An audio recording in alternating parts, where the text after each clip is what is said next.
Hello, welcome to Vani's world. ఇప్పుడు ఉప్మా రవ్వతో రవ్వ కేసరి ఎలా చేయాలో చూసేయండి. కావలసిన పదార్థాలు: నెయ్యి, ఉప్మా రవ్వ, చక్కెర, యాలకల పొడి, కొంచెం జీడిపప్పు, కిస్మిస్ అన్నమాట. సో వెరీ వెరీ ఈజీ అన్నమాట. ఫాస్ట్గా అయిపోయే స్వీట్ ఏది అంటే నైవేద్యానికి కానీ, గెస్ట్లు వచ్చినప్పుడు స్వీట్ పెట్టడానికి కానీ, సో ఇదే అన్నమాట రవ్వ కేసరి. కొంచెం నెయ్యి వేసుకోవాలి. రవ్వ 1 కప్పు రవ్వ అనమాట. బాగా వేయించుకోవాలి. ఒక 5 నిమిషాలు కూడా పట్టదు. బాగా వేగినాక నేను 1 కప్పుకి 3 కప్పుల నీళ్ళు అన్నమాట. అది హాట్ చేసి పెట్టేసాను పక్కన. అవి పోసేసి మెల్లగా ఆపకుండా కలుపుతూనే ఉండాలి. లో ఫ్లేమ్లో పెట్టుకొని కలుపుతూనే ఉండి, ఇప్పుడు కొంచెం యాలకల పొడి వేసుకోవాలి. అట్లాగే కొంచెం నెయ్యి వేసుకుంటూ, ముందే నెయ్యి వేసుకోకూడదు, ఫ్రెష్గా అప్పటికప్పుడు వేసుకుంటూ ఉండాలి.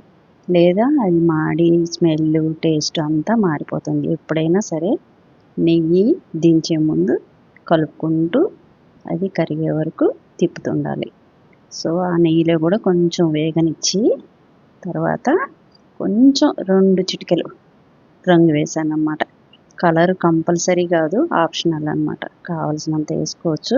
వేయకపోవడం ఆరోగ్యానికి చాలా మంచిది. నేను వీడియోల కోసం వేసాను అన్నమాట, చూపిద్దామని. సో ఇప్పుడు మరికొంత నెయ్యి వేసాను అన్నమాట. మరీ డ్రైగా ఉంటే బాగోదు కదా.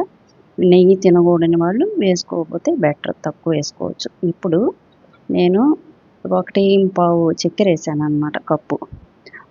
స్వీట్ తక్కువ కావాలంటే తగ్గించుకోవచ్చు. ఇప్పుడు నేను వేసింది కరెక్ట్ అయిన ఈక్వల్గా స్వీట్ సరిపోయే విధంగా వేసాను అన్నమాట.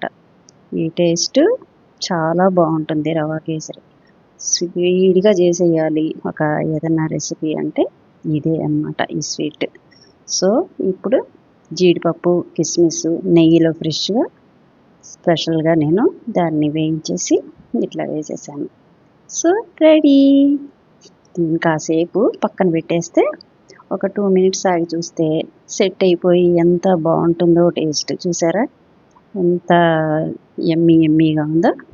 సో నైవేద్యానికి కానీ, గెస్ట్లకు కానీ ఇట్లా ఇచ్చేయండి స్వీట్.